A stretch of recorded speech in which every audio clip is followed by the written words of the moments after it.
All right, so I think we're all kind of ready to start sipping on our wine and talking about Cinco de Mayo and some fun family traditions. So let's go ahead and get started. So first, I would love to introduce our panelists. We have Anna Keller from Keller Estate in Petaluma Gap. We have Umberto Berlanga from Francis Ford Coppola Winery located in Alexander Valley. We have Cecilia Enriquez from Enriquez Wine in the Russian River Valley. And we have Teresa Heredia from Gary Farrell located in Russian River. So thank you everyone for joining us today and taking time away from your tacos and tequila to talk to us about Sonoma County wines and why we should be enjoying them at this time of year. So let's go ahead and start with Anna. Can you just tell us a little bit about what brought you to Sonoma County? Sure. I was born and raised in Mexico City. I studied biochemistry at the UNAM, which is Mexico's largest university.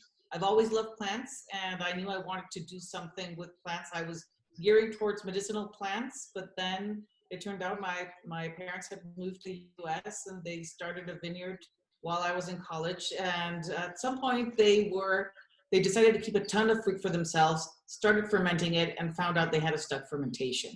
So that first stuck fermentation was what got me to Sonoma County. And I went back and forth for a few years and eventually located here with my family. We've been here for many years, and Sonoma now is home, and it's great because it's also a place where we can enjoy Mexican culture every day. If a stuck fermentation is what got you into the wine industry, then you're definitely made to do this. And well, I have to say that. For folks at home who might not know what that means, can you explain a little bit of what that is and how you handle it?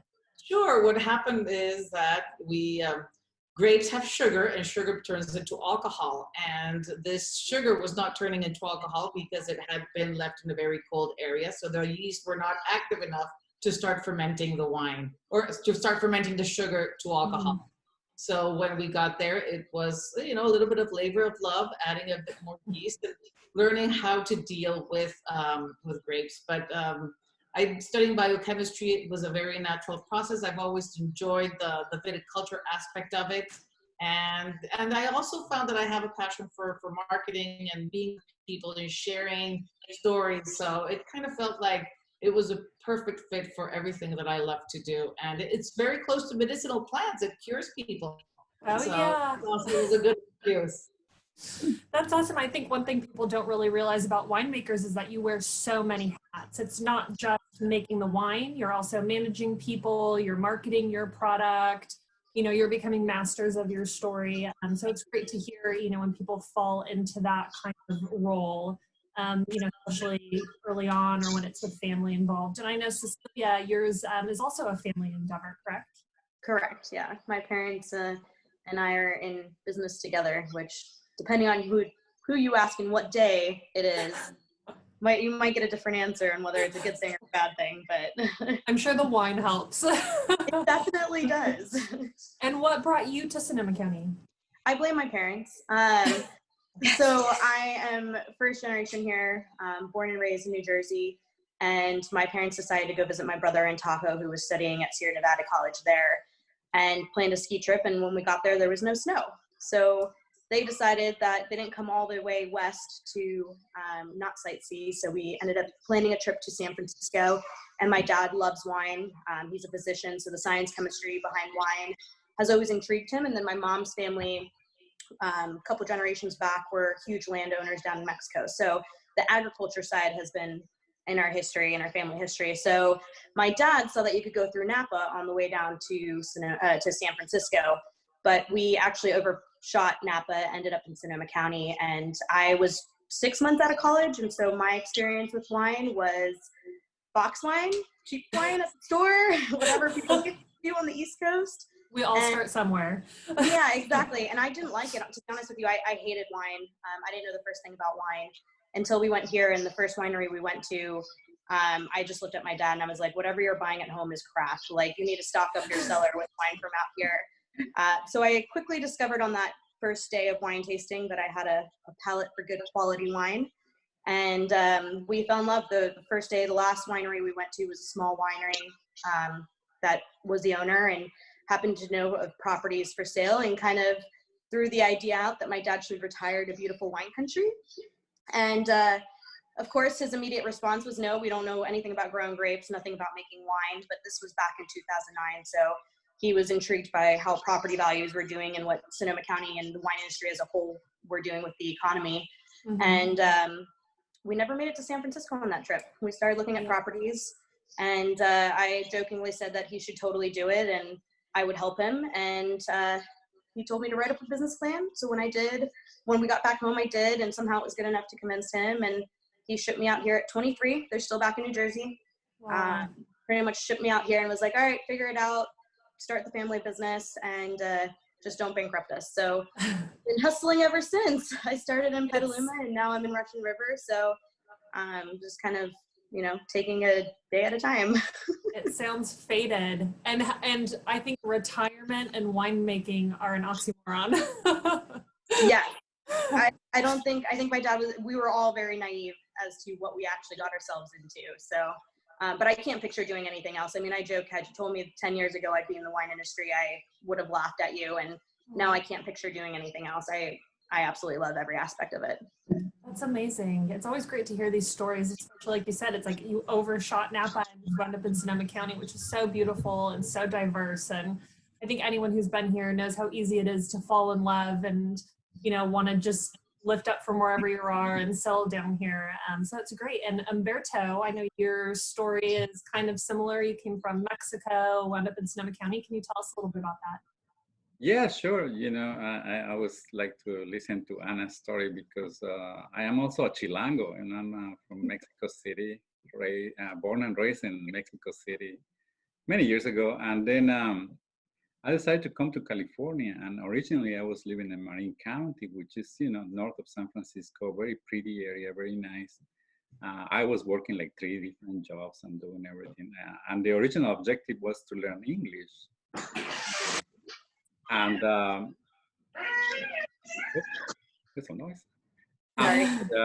After that, I was sharing the room with some friends, and they were actually working in Sonoma County in the wine industry and in the vineyards and everything. So we used to commute together. I used to give them a ride and talk about it, and actually pick grapes a couple of times, in the very early days. How is picking grapes? That's a tough job. It is tough. I mean, I was a jock. I was doing like 12 or 15 trays, and they were doing like 120. That was just. Yeah. But it was very exciting. Very, very beautiful people there. And then I was hired by Sebastiani Vineyards in Sonoma Valley, in Sonoma the town. I was hired to work in the lab there. So I worked for a harvest there, and then they offered me the full-time position to work in the lab, and then from the lab I started learning a lot.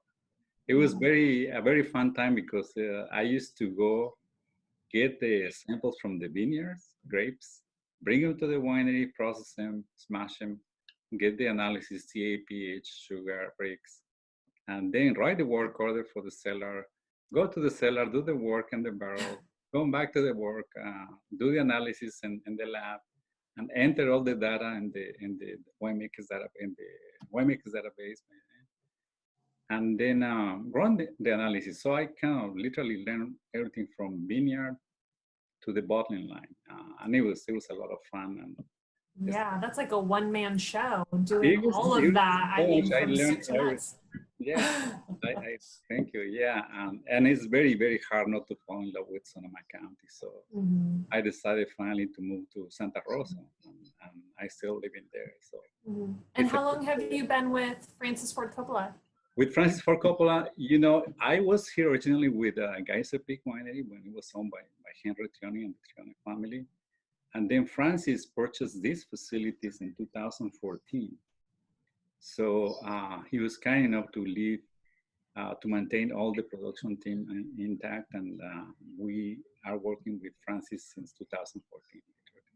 That's awesome. Very cool. And Teresa, tell us a little bit about your background. I know you were on an educational path for a and then pivoted to winemaking. Can you tell us a little bit about that? Yeah, pivoted. I like that term. I always use the term stumbled. So yeah, I wasn't born and raised into a winemaking family at all. I grew up in Pittsburgh, California, Pittsburgh without the H. And, you know, giving a little more history, I'm third generation Mexican American. So my great grandparents came from different parts of Mexico, and they all ended up in that area in the East Bay, where there are a lot of orchards. There were a lot of orchards at the time. And so that's what they moved there for. My mom comes from, well, my maternal grandmother comes from a family of 12 total siblings. And so a lot of them, you know, grew up, and there were adult children who were helping to raise the young kids. And so we've got a really big family. My immediate family is just, I have one brother. So my mom, my dad, and my brother. So the families got smaller down the road, but none of us were winemakers. None of us were even involved in growing wine grapes, for that matter. So I was one of I was the second kid to go to college in my family. My brother went first. He's a year and a half older than I am. He went to Fresno State. I went to Cal Poly, and like Anna, I studied biochemistry. So my original goal was to become a professor at a university.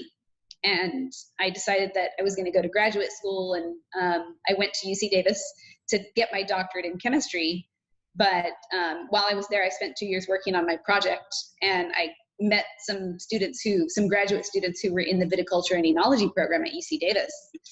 And we got together to grade general chemistry exams. We were all teaching assistants for general chemistry. And so when we got together, these viticulture and enology students brought bottles of wine and little tasting glasses to the grading sessions. So we naturally started exchanging stories, and I heard them talking about chemistry. You know, we just had different products. I was talking about chemistry, and I was doing cancer therapeutics research, and, you know, building a peptide library and doing analysis using, you know, liquid chromatography and gas chromatography. So were they, except their product was way more fun than mine. And so as we're talking about it and exchanging stories, I realized that I was already passionate about wine. I had been to Burgundy and Bordeaux and the Rhone Valley. And I was enjoying wines, you know, really great wines from Burgundy at the time, and inexpensive ones at the time. So it just seemed like a natural course for me. And so I transferred into the enology program, and that's what brought me to Saintsbury first. In Carneros was my first harvest job. And then from there, I got hired on almost immediately at Joseph Phelps Vineyards as their harvest enologist. So I did chemistry, wine chemistry, for a couple of years, but they very soon after promoted me to associate winemaker for the Freestone project, so way far west Sonoma Coast in the town of Freestone. And there was a new vineyard that was just planted in 2000 and 2001. And so my job was to make wines from those, Pinot and Chardonnay. Joseph Phelps isn't known for Pinot Noir and Chardonnay. They're known as the cab producer. So they wanted to hire somebody new with kind of a blank slate who was science background, but also interested in Pinot Noir and Chardonnay, which I was. So it was like the perfect job for me. I sort of fell into that too, actually. So I stayed there for 10 years. In 2008, I guess, I was promoted to winemaker for Freestone, and I stayed there through the beginning of 2012 when I joined Gary Farrell. So I got invited to be the winemaker here at Gary Farrell by Nancy Bailey, who's our general manager, and she enticed me with the list of vineyards that we get here at Gary Farrell. We've just got an amazing list of 30 some odd different growers, 36 different vineyards with, you know, iconic names and stuff. So it was very enticing. And that's how I ended up here today with this glass of Pinot Noir in my hand.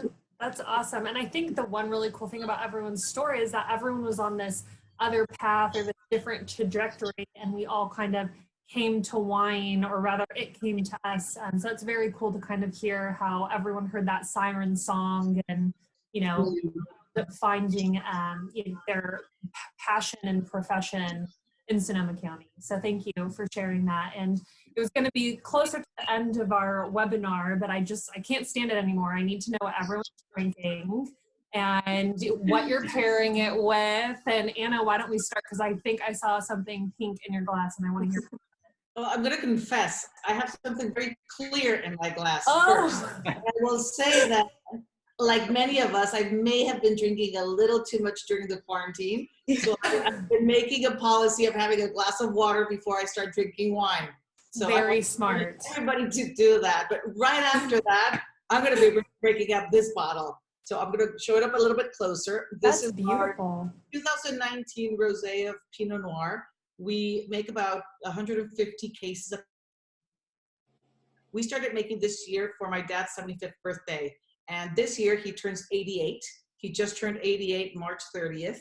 Wow, So congrats. we've been enjoying this beautiful wine ever since. We always release it up on his birthday. And I really love it. One of the things I love about rosé, it's how flexible it is to pair, but it's also a great, it's a cooking wine, it's a sipping wine. But today I thought I'd share that I always enjoy it with a nice guacamole and chips. And my tip for the day is that always add a little bit of lime juice to your guacamole so that it stays nice and bright overnight and while you enjoy it. That's a great tip. Excellent. Although I don't think I ever have leftover guacamole. If it makes it. You never know. Or if you make it a little bit earlier today while you kind of open the glass of wine, that you'll have a nice fresh guacamole. Yes. And Julia, what are you drinking? I have my 2013 Tempranillo. I don't know if you can see. I don't know if my camera's good enough, but most of my Tempranillo comes from the Petaluma Gap. This one does. I have a reserve that comes from Russian River, so it's kind of fun to do them side by side sometimes. I am a huge fan of taquitos. My mom makes really, really good taquitos. They're the fried little tacos, rolled up tacos. I just had some for lunch today, actually, and we're really excited because we're going to be supporting a local restaurant with the taco box later. So we'll be definitely finishing this bottle in probably the next 2 hours. That's great. And Umberto, what do you have in your glass? Well, it's a difficult decision. As you know, we're in the heart of Alexander Valley. We're literally here. So this is Cabernet Sauvignon land. But one of my favorite wines, which I'm going to show to you, this is what I was going to pair today. It has to go with a good mole negro or with carne asada. You can't go wrong with it. And of course, some chocolate at the end, So this is a Cabernet. But a wine that I personally like a lot to pair, because I get that question a lot with Mexican food, it's a Gewürztraminer. The reason why it's like kind of nice and spicy, I can show it to you. This is called the H-Block Gewürz. And we make a very limited bottling of that. It's very fun to make. It's super aromatic. And it goes very well with different Mexican dishes. I personally like it a lot. I was talking about chiles en nogada. That's a difficult dish, not very common. Yeah, it's awesome. I've made it a couple times a year, and that's it, because it's fairly elaborate. But I also like it with enchiladas suizas. My favorite pairing is with tacos al pastor. My mom is from Puebla, and that's literally where al pastor, or what they were called by then tacos árabes, were born, and I love that kind of the spiciness in the wine, fresh, nice and cold, and a little bit of CO2 spritziness, and it was very nice with tacos al pastor. I love it. So I think you should try it tonight, try the Gewürz and try it with some al pastor tacos. That's one of my favorite pairings. You can't go wrong with that. Even if you go a little bit spicy in the salsa, it's going to be able to handle it. So Sold. Yeah. Yes. You mentioned mole. Do you make your own mole, or do you? Because that's a labor of love. Oh, that is very intensive. I think Worth it, but intense. I'm sorry. Yeah, go ahead. No, I was just gonna say, it's worth the work, but it's tough. So I didn't know if you make your own mole or if you. We have a very good provider that basically sells you the pasta, and basically what you have to do is cook it with some chicken broth and prepare it, and then you go from there. There's a couple of very good providers in the town of Hillsborough. They make all sorts of mole, and they're awesome. They're really good, and it saves you, probably 4 hours of labor. So it's worth the try when you have to show some mole skills. Yeah. We have different kind of mole, and I love them. They're here in Hillsborough. They are very local, and of course we want to support them. And It's great. You should go try Casa del Mole. I hope that's okay. And it's great. Great. It's And not like my own, I'm sorry. yeah, no, that's fine. And Teresa, I know you're drinking something that looks delicious, but also has a little bit of meaning, a little specialty. Can you tell us about that? Yeah, so today I was trying to decide what to open, and I was talking to our estate sommelier when I walked in the door at the winery, and she said, oh, you should pick something that's, maybe, managed by a Mexican-American individual or family. And so I was like, oh yeah, Lancel Creek, because it's owned by Ulysses Valdez. It's owned by the Valdez family. And unfortunately, Ulysses passed away in September of 2018, really sad, but his sons and daughter are managing now. So it's a beautiful family operated business, and it's owned by them. This is our 2017 vintage. And it's out in Occidental. Well, it's in Sebastopol, but it's closer to Occidental on Morelli Lane. So it's a really cool climate. You can see well, it looks darker in this lighting here, but it's a lighter Pinot, and it definitely has more savory qualities to it. So it's not a big, bold, tannic Pinot at all. And my original thought was to pair it with a mole negro. Actually, we were talking about this before we got started, but Humberto, I'm glad that you have a better wine to pair with the mole negro. It's my favorite kind, and I love it. I would love to pair this wine with it, but I think it would dominate. So Ana had suggested maybe a mole verde, or what do you call it? Yeah. I'll have to try it. I haven't had it, but I read about it. It sounds like it would be great. But something I had just the other night that my wife prepared was just red enchiladas with chipotle. So they were very, chipotle flavor. And now that I think about it, because this wine has a nice amount of spice to it, I think that would be a really excellent pairing. Plus it has great acidity too, so it would cut through that. Yeah, cheers. I'm so hungry My mouth now. is watering. I know. That's great. And I would love to hear, oh, go ahead, Anna. I was going to say, I think chipotle is a great hidden chile for everybody who wants to venture into spiciness and wine pairing, because chipotle is sort of, it's got great flavor. It's got kind of nice spiciness. It's got a little bit of heat, but it's not too overpowering. So it's kind of a great first thing to add to some sauces and just experiment with. Mm-hmm. That kind of smoky, roasty flavor. Excellent. Is there a wine in particular, Anna, from Keller Estate that you love to pair with chipotle or chipotle forward dishes? You know what? When Teresa was saying about the Pinot Noir, I think the Pinot Noir is a really nice pairing with chipotle. So we have chipotle around our house all the time. So we do it on quesadillas. We add it to almost anything we're eating. But it pairs beautifully with Pinot Noir. And we are 100% estate. So whereas Teresa's story is about going and searching great vineyards, I always say we're stuck with ourselves. So we have to find what makes our terroir unique and the wines that we make. And we have a very spicy vineyard. So that spiciness works really. That's why I'm kind of always looking for subtle notes that will complement and not overpower the meal. And Mexican food traditionally tends to overpower sometimes wine. So you've got to be good and judicious about choosing just the right balance of spice and acid. Mm-hmm.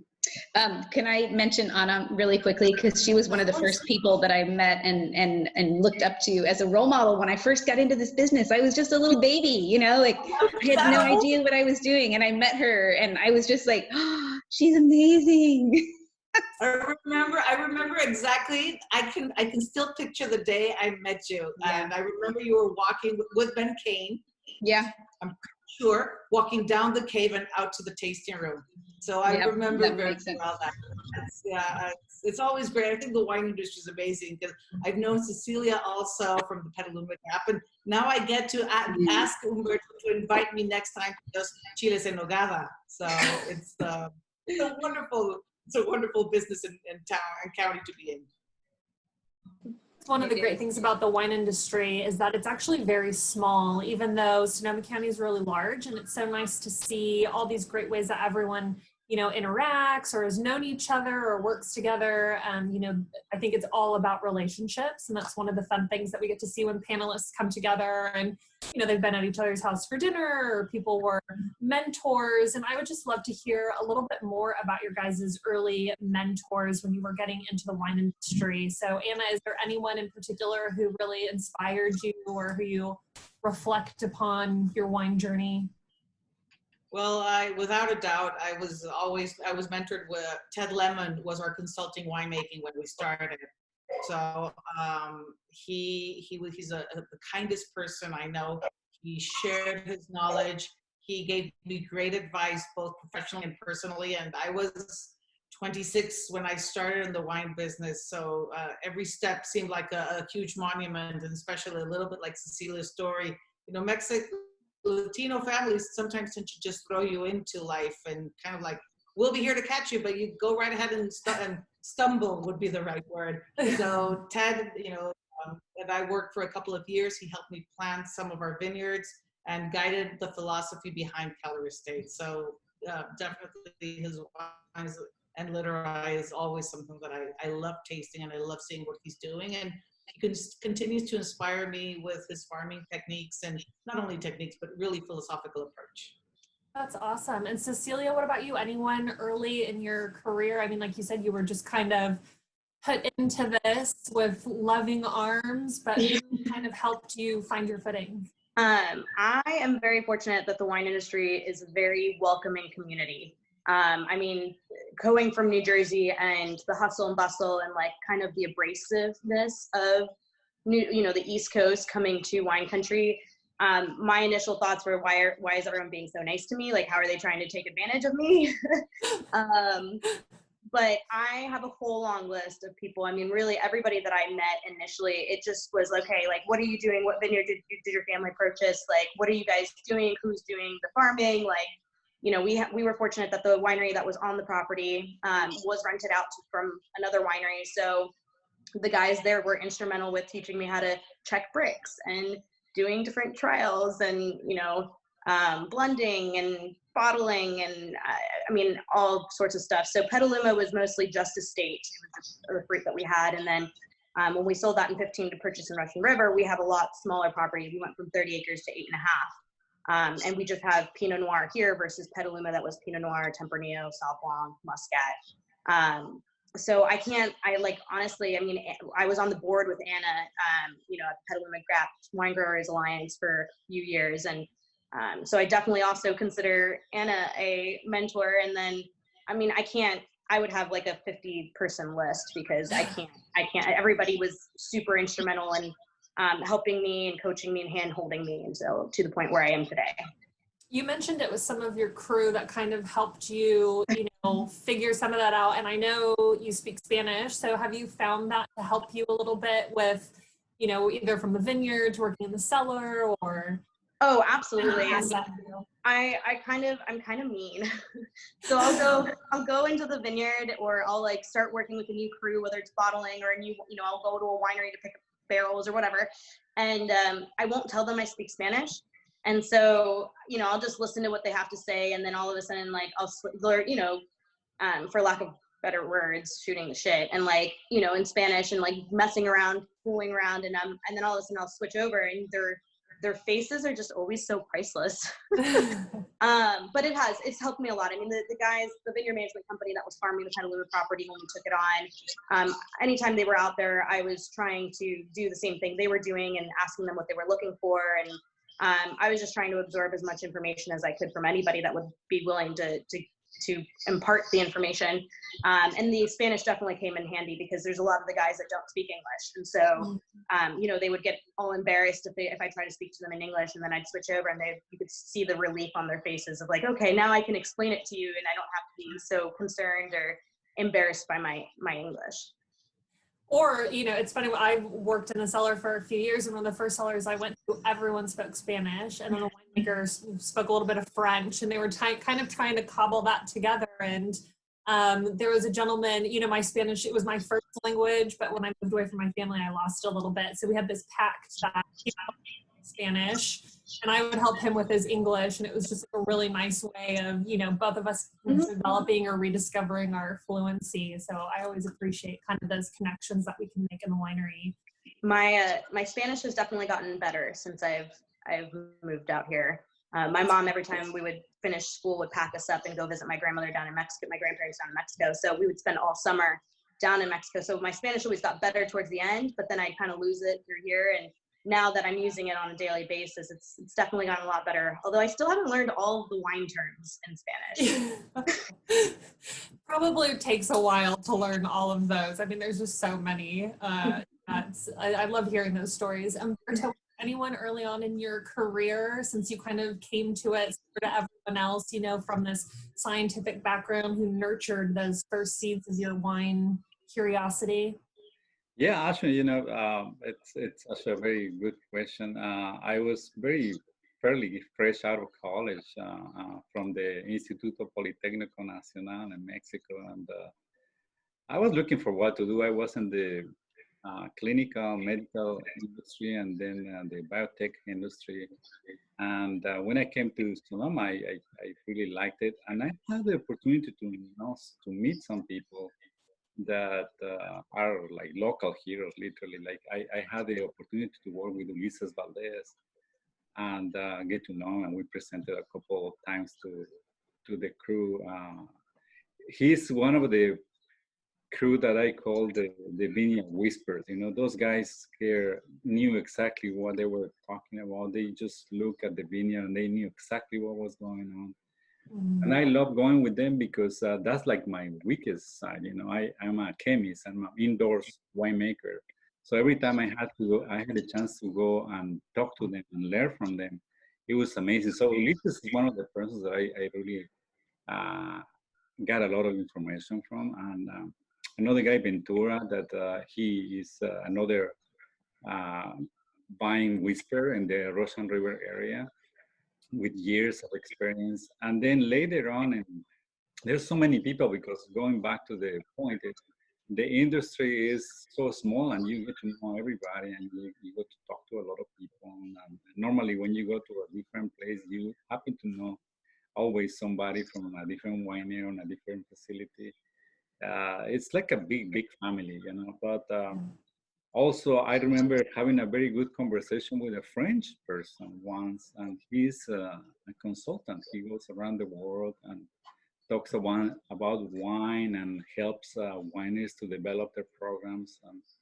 And it's fairly well known. I haven't seen him in a while, but at the beginning of my wine industry steps, I got to know his name is Francois Roland, and he went around the world. He went to South Africa and to France and then Australia, and then we'll come back to California, and he will taste like 1,000 wines and tell you exactly what they were. I thought it was an amazing talent that he had. He was a consultant around the world. And different people, you know, I had the opportunity, the chance, and the honor to work with the Australian group, Australian winemaking team, and with different varietals, new world varietals, developed Sauvignon Blanc, and it's one of my favorite varietals. Very fun group. The Australians have a different approach to winemaking, and it was always a lot of fun. So it's very hard to pick one person. I don't want to leave anybody outside. It's like an Oscars acceptance speech. I know, it's like, yeah, exactly. I want to thank everybody, right? Like, yeah, mom, dad. God, it's on top of, you know, the people, the community really who nurtured you going from chemistry over to wine industry. Was there a program or any classes that you took to kind of help bridge that gap in your knowledge? Or was it all kind of on the site learning?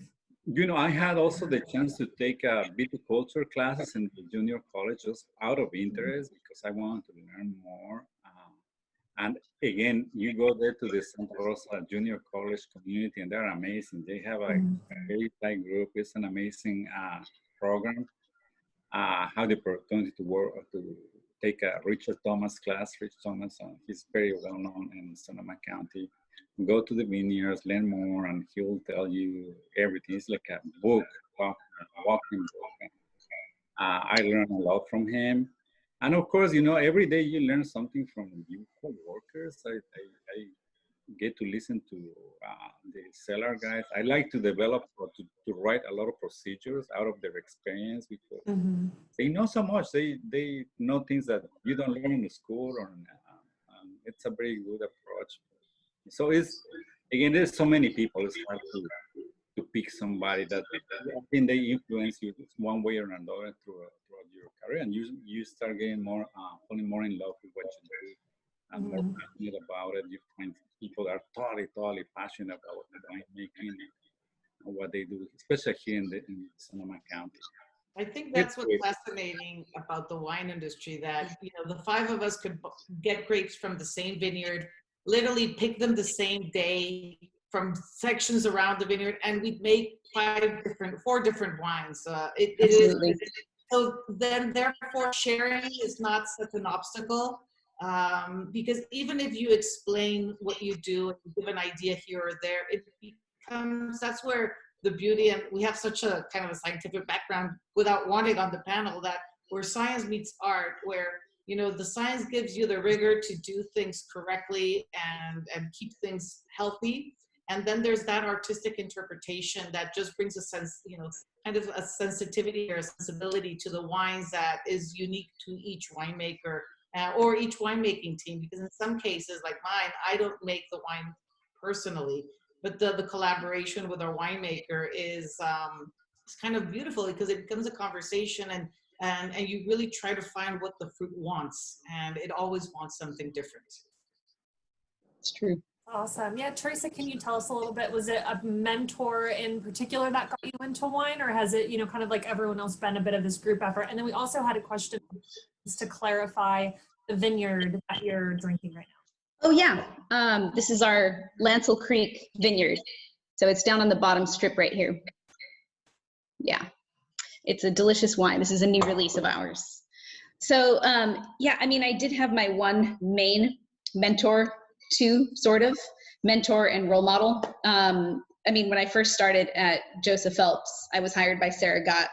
And so, you know, I have always felt very empowered when I've met, you know, female winemakers or female owners of wineries or vineyards. And part of the reason why I was so, you know, overwhelmed when I met Anna for the first time. But Sarah Gott was definitely a role model. She left soon after I started there. And, you know, Craig Williams was the director of winemaking at the time. And so he and I worked together for years, many years. And I always call him my philosophical leader and artistic leader and mentor. And he was just always thinking outside the box, you know, always crazy about buying bottles of Burgundy and sharing them with me, and bringing me bottles of Burgundy to sit on my desk and saying, let's explore this together. What can we do? He sent me to Burgundy in 2006 to work a harvest. But before that, it's funny how we have all these things that tie us together, chemistry, but also Ted Lennon. He actually offered me a job in 2004. I came this close to leaving Freestone, Joseph Phelps, because it was kind of an unknown at the time. There was no label, there was no brand yet. It was a brand new vineyard. Didn't really know what was coming my way. I knew it would be a great learning experience, but then this assistant winemaker job came up at Literai. And so I applied for it. I interviewed a couple of times with Ted and his wife. And I always loved his wines, always loved his history, you know, that he worked in Burgundy. And so he really came from the background of traditional Pinot Noir winemaking. And I love that. So I would consider him one of my mentors. I turned down the job, even though he offered it to me, and I decided to stay at Freestone because it just, in the end, it just seemed like a greater learning opportunity. And it's really funny to think about how my, you know, life would have ended up in a similar place, but maybe just a slightly different path. Mm-hmm. And then during my time at Freestone, I cannot forget one of my greatest mentors in my entire career is Joel Robledo, the vineyard manager at Freestone during the entire time that I was there. He's at Paul Hobbs now. He's a good friend as well.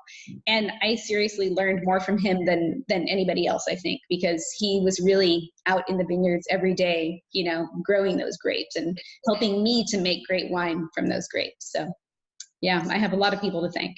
I could go on and on. That's awesome. And it's funny to hear the common threads yeah. share, and these people that we really look up to or admire their winemaking techniques. Cecilia, there was a question from the audience about if you know how Tempranillo is grown in Sonoma County. I don't know if you may or may not know that. And what kind of microclimate do you find that it is best suited for? Okay, well, historically, Tempranillo comes from Spain, from the Rioja region, is probably the most popular wine, and temperatures get pretty hot there. As far as how much Tempranillo in Sonoma County, that I don't really know the answer to. I know that there's some that wineries in Sonoma Valley get, and I know like De La Montaña has some. As far as the Petaluma Gap, that's the only Tempranillo in the Petaluma Gap. And so I am holding it close and dear to my heart because I can't let that one go. It's totally cold climate. It's not what Tempranillo is used to, and most people will say Pinot Noir is delicate, finicky, and like their stress case. I always say my Petaluma Gap Tempranillo is. I'm always battling the rain at the end and trying to figure out if I'm just gonna harvest or, you know, if there's some sunshine still in the future, hope that it'll continue to dry and continue to ripen. But and I do make it in traditional Rioja style, so I do use American oak in it.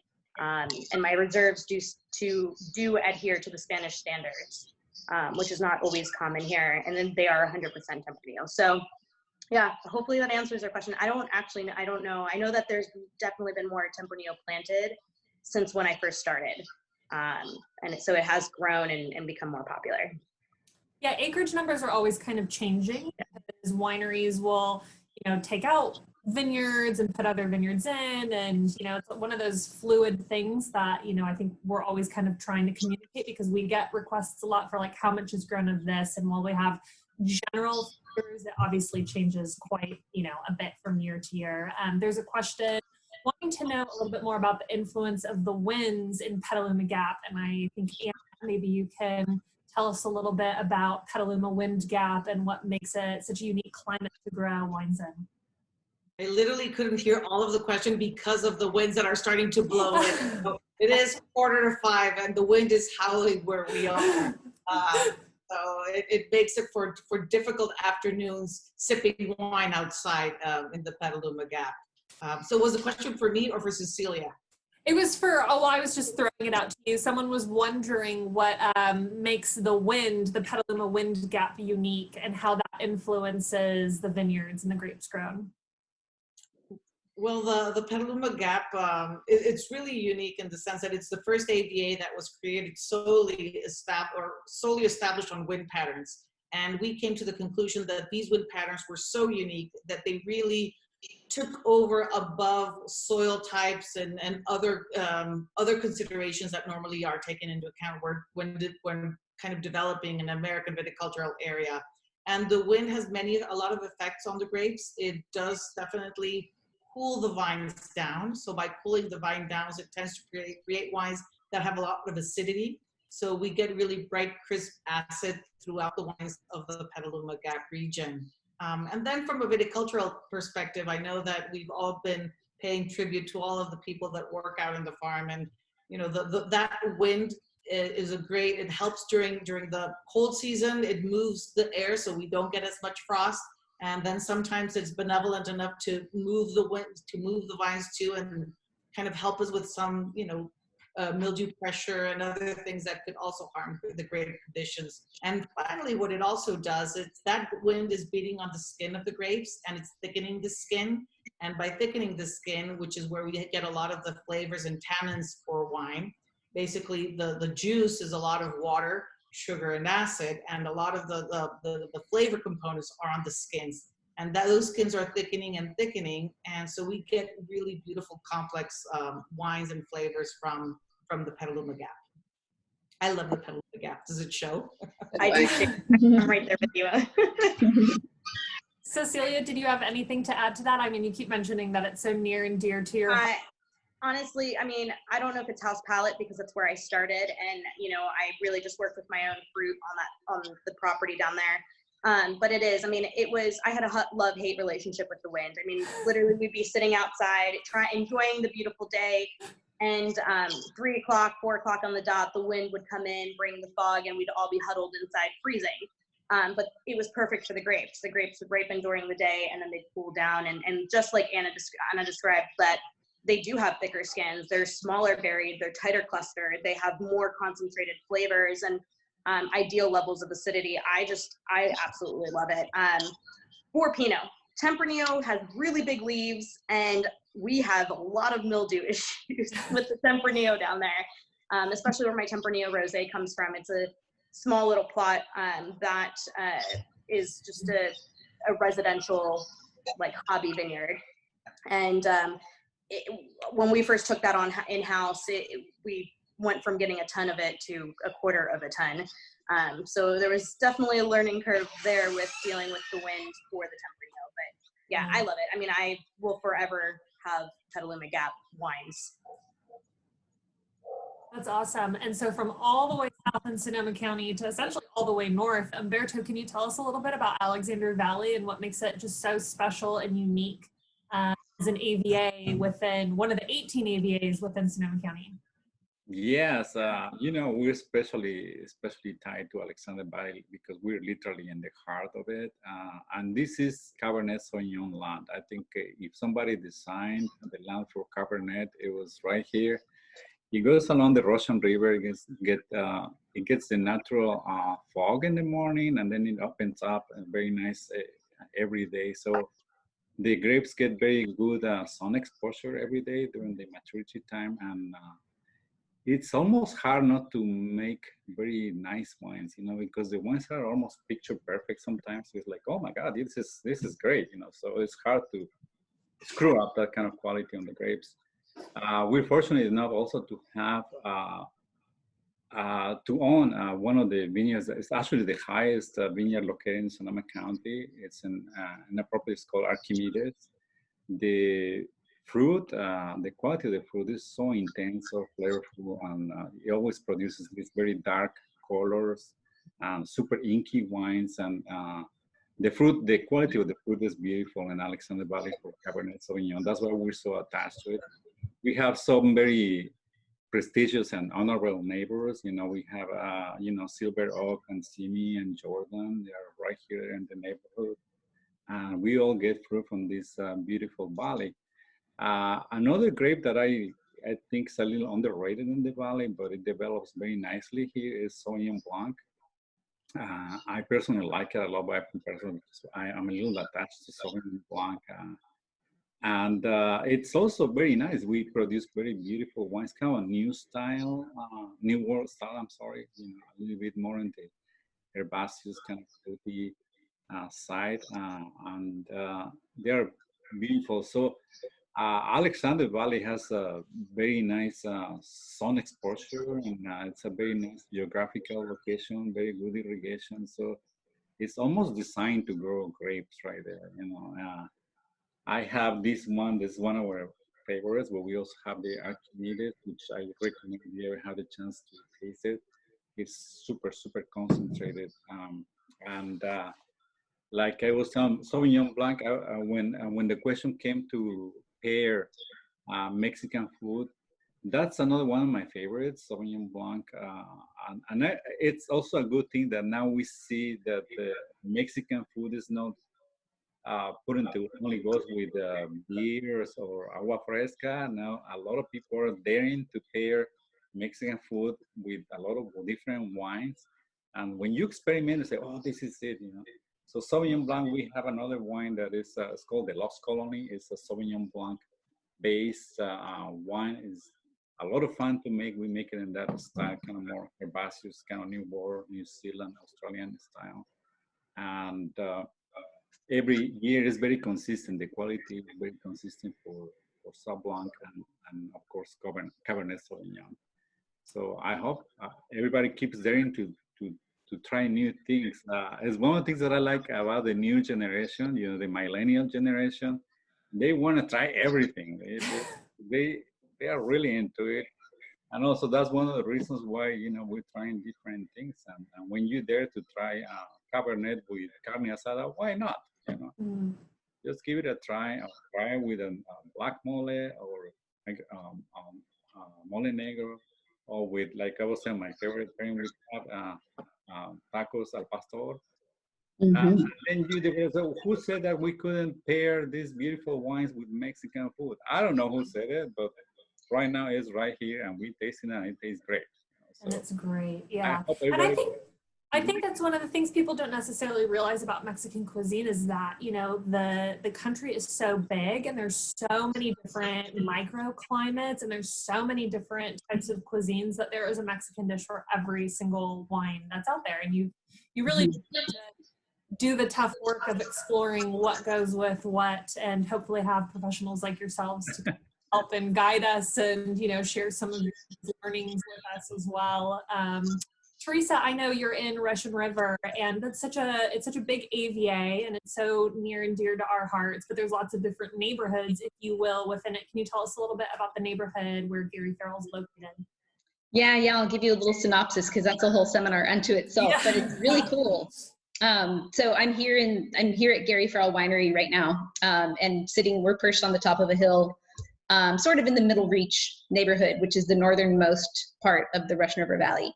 And what really makes the Russian River Valley famous is that the fog gets pulled from the Pacific Ocean, along the Russian River. It acts like a conveyor belt, cooling the grapes down at night and in the morning.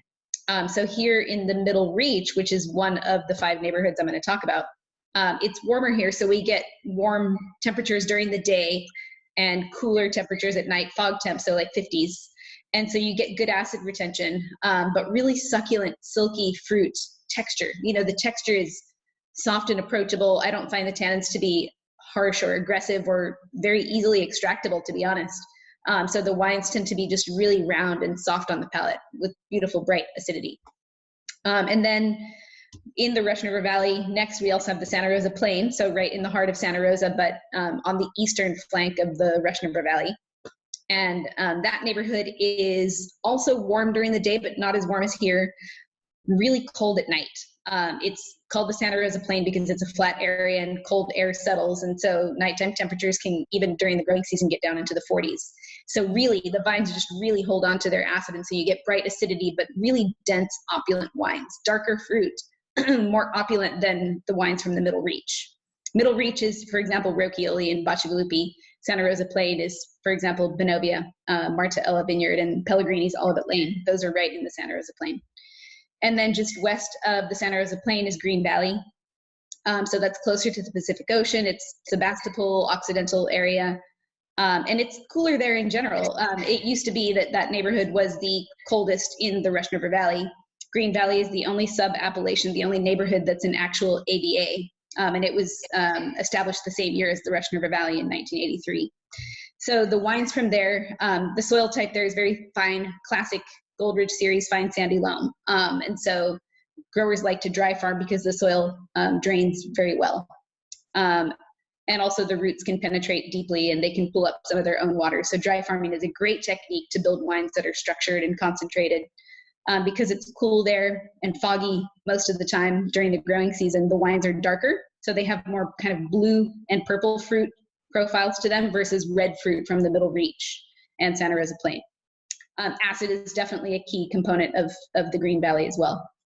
And then the coldest neighborhood in the Russian River Valley now is the Sebastopol Hills. It's a neighborhood that's a newer one, identified more recently.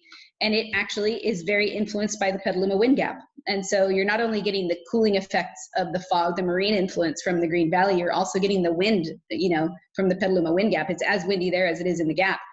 And so you get really tiny, tiny little clusters and berries about the size of my pinky nail, really tiny. And so really intense, all the things that Anna and Cecilia have been talking about in the Petaluma wind gap, you really get this higher skin tannin content, but also really bright acidity. I've never had to add a drop of acid to any of our grapes from the Sebastopol Hills. In fact, I have to do other things to adjust the acidity down because I pick the grapes at 22 or 23 Brix. Sometimes the acid is as high as 11 or 12 grams per liter, which as a winemaker, we all know that's really high for a Pinot Noir. So I do maybe 30, 40% whole cluster inclusion of the stems, which have potassium. And so they help to naturally adjust the acidity down. And it also adds more complexity to the wine anyway. Laguna Ridge is the 5th neighborhood. We don't actually get any grapes from there, but qualities of the wines are somewhere in between Santa Rosa Plain and Green Valley, I would say. Maybe more similar to Green Valley in its fruit profile. There was a question from the audience about what to pair with Chile Relleno. Is there a neighborhood whose wine or profile would lend itself to a pairing, or anyone else who has a wonderful pairing for Chile Relleno? I would immediately, what comes to mind is maybe something like a Rocchioli Pinot from the Middle Reach. It has enough acidity but succulent fruit to match with the Chile Relleno. Not too much tannin, not too much acid. Mm-hmm. I always love, when you set that up, but I always love Chardonnay. So sometimes people forget that nice barrel fermented Chardonnay, our Le Cru Chardonnay, for example, has that bright acidity which cleanses the palate, and when you've got something that's a bit heavier, kind of cuts right through it. But then it has some softness and some weight, so it goes great. I would have paired that with some nice Le Cru Chardonnay. Mm-hmm. That sounds delicious. Well, we're winding down here, so I just wanted to thank all of you guys for joining us and, you know, taking time out of your busy day. I know that wineries right now are all essential. Farming doesn't stop for anything. We've all learned that over, you know, the past couple of years, and we're all just trying to drink some wine, enjoy ourselves, celebrate Cinco de Mayo. But before we end, I just wanted to hear a little bit about what everyone's favorite dish, favorite Mexican food dish is, or what you might be enjoying tonight. Tonight, I hope to enjoy some chile rellenos, actually, now that you mentioned it. Really? That's great. Yeah, it's one of my favorite, things. Mm-hmm.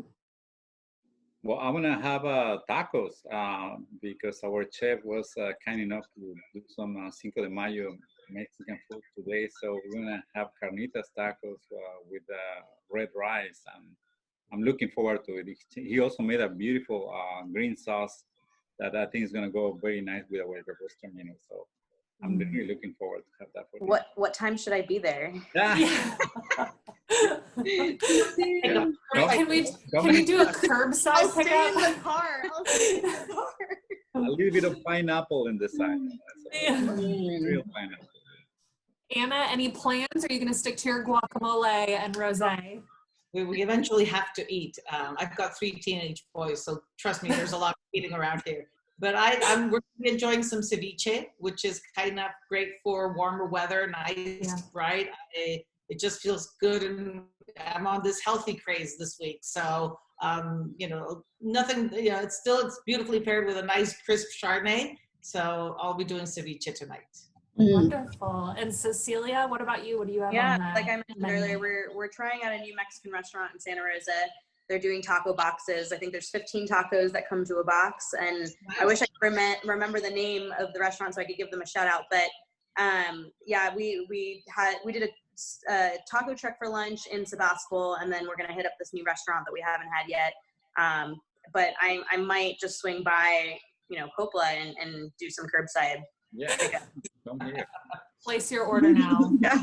Well, again, thank you everyone for joining us. Muchísimas gracias. We really loved having you here and just taking time to chat about your experience and the wines that you're drinking. And to anyone who's out there watching, thank you for joining us as well. And hopefully we've answered as many of your questions as we can. So maybe we should just raise our glass and say cheers, salud, cheers, and thank you, and enjoy your Cinco de Mayo. Happy Cinco de Mayo. Thank you for having us. Thank you for having us. Mayo. Cheers.